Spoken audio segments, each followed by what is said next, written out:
In the last years, what have we done? We have taken advantage of the possibilities of technology in order to improve teaching and learning. We've done, for instance, we have the zero courses, which are courses for refreshing content for freshmen. So before they enter the first semester, they are shown some of the topics in physics and math they should know from school. And we used the Khan Academy platform, which was then 2011 open source, so that they could, apart from the face-to-face class, which is still there, which is important, the personal participation with the professor and with the teachers, to use additional content, video content, multimedia content, interactive exercises to help understand the topics. Then we have taking part of a MOOC platform, edX, the platform by MIT and Harvard, and we've developed many MOOCs, massive open-online courses for teaching around the world, but most importantly, we have used the same technology to enhance the regular classes as a complement or even to change the pedagogy by flipping the classroom and having the students see first the content and then in class take advantage of the hours with the professor to do other things, more exercises, more explanation, more practical things that can help in understand really better content. So I think it's, as I said, exciting times, but it also requires a lot of thinking to see what has worked, what has not worked, and it also implies, and we have a very strong program in teacher training the teachers, so and showing them what is possible, what can be done, what apps exist for in-class engagement, or what how do you talk to a camera which is cold and you have to smile at it and act, because professors are not actors, so a bit acting. So we have a program with many different aspects which are taught to our faculty, which is also an important component of moving forward. So I think the professor should get from being a particular lecturer to becoming more a mentor. So a mentor, I think, should be the principal role of a professor, rather than repeating this always the same again. No? And we should concentrate on taking more practical things and more interactive issues. I think also that the role of teaching will have to distribute on different roles, because the professor maybe does everything. He prepares the material, he teaches us, he prepares the PowerPoint, he puts the exam.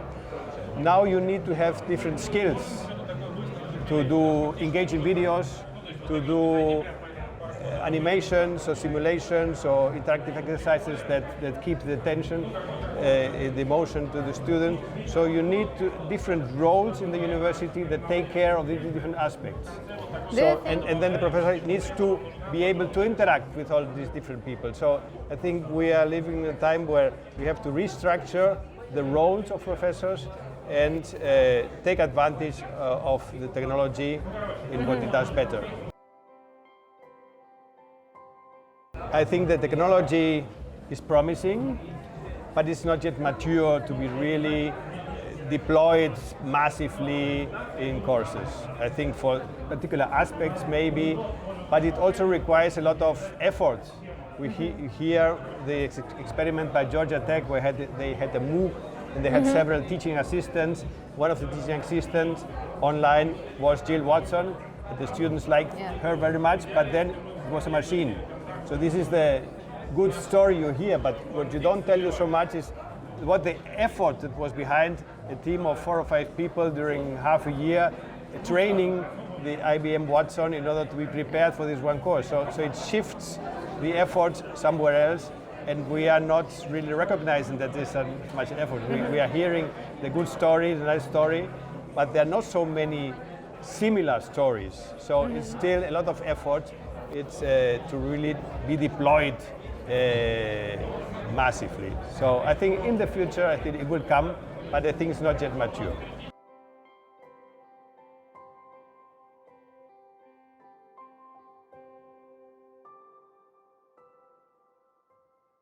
we are a public university in Spain, so we are bound to the law in Spain and the duration of bachelor and master programs.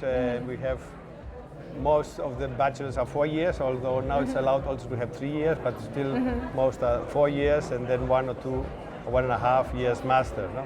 So this is the legal context in which we have to move. I think it would be good also that the legislators also see the need. But I also would say, I mean, 4 or 5 years is okay. But I think what we need to do as universities is engage much more with industry and to have a much more practical, not so much theoretical, or even if there are labs, but more really which is useful for industry. And we are doing this in some programs. We have been doing this recently, for instance, with aerospace. We are very much involved with Airbus, and we're working together and with others. So I think this is the way to go, to engage much more with the industry where the student will go later on, so in order to have something much more practical. But still, there's a lot of legislation and other conditions which are still quite rigid. I think this is also a big transformation. Knowledge becomes obsolete faster and faster. New technologies or knowledge comes, and you cannot just learn for 4 or 5 years during your youth and then forget. Now you have to continue to retrain, upskill, reskill. And I think this is a transformation we are also doing at the university, to have more and more programs for reskilling and upskilling, often with companies. So I think this is a trend which we see, that the university should become much more present in the later stages of people. Something needed, definitely. Well, I said some of the things I think I've repeated already. So it's to experiment a lot, to train the faculty, to also advance in the content, to work together with companies in order to have something much more applied, and